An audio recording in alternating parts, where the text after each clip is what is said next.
On today's podcast, we'll be covering week 3 of 4 on hazard communication and chemical safety. So stay tuned. Welcome to Warehouse Safety Tips. If you're a seasoned vodcast viewer, this vodcast is going to be different from most that you watch. It's based around exactly what the name implies, warehouse safety tips. And since the people in this industry are busy, we know that time is money, so each episode will be as short and to the point as possible. And now, with all that out of the way, let's get to the vodcast. Understanding how to correctly label chemicals and identify hazards is critical for keeping everyone in your facility safe. Week 3 of our hazard communication and safety around chemicals is going to focus on labeling and pictograms, and essential components of the Globally Harmonized System, which is GHS. And a strong safety culture is going to include consistent, clear labeling and hazard recognition.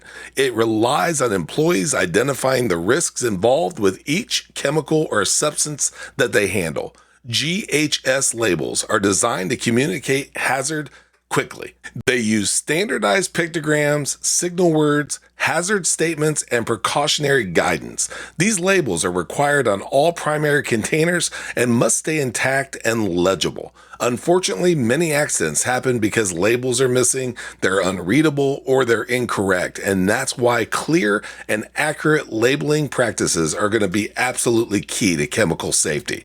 Here are a few tips that are going to help you assist with proper labeling and understanding pictograms. Number 1, you want to know the GHS pictograms. Each symbol is going to represent a specific hazard. And from the flame icon indicating flammable materials to the skull and crossbones for toxic substances, recognizing these symbols at a glance is going to help you prevent unsafe exposure and improper handling.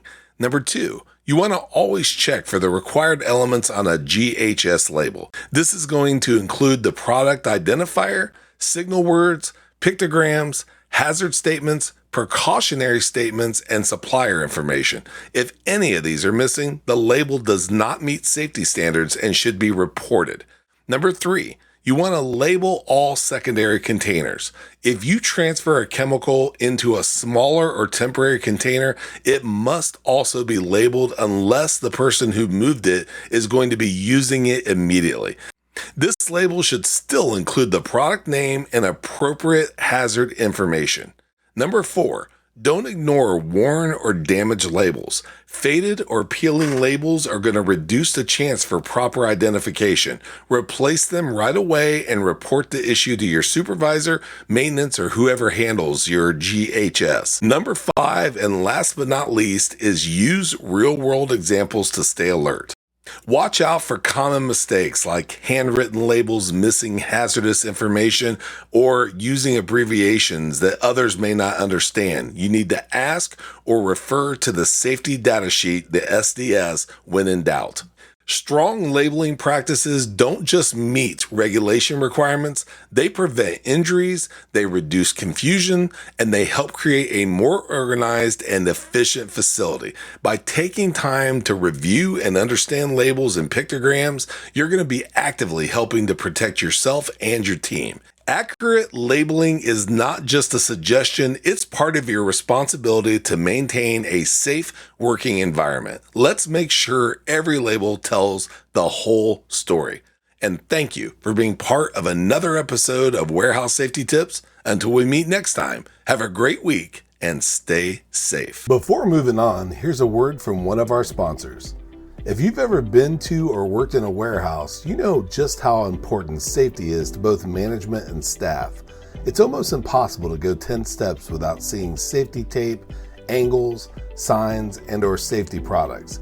It's these items that show us how to be safe and avoid danger in the workplace. And if you're looking for the best products to make this happen, look no further than Mighty Line. Mighty Line floor signs and floor markings offer the best industrial products out there. We're proud to have Mighty Line as the official floor sign and floor marking company for the Warehouse Safety Tips podcast and site.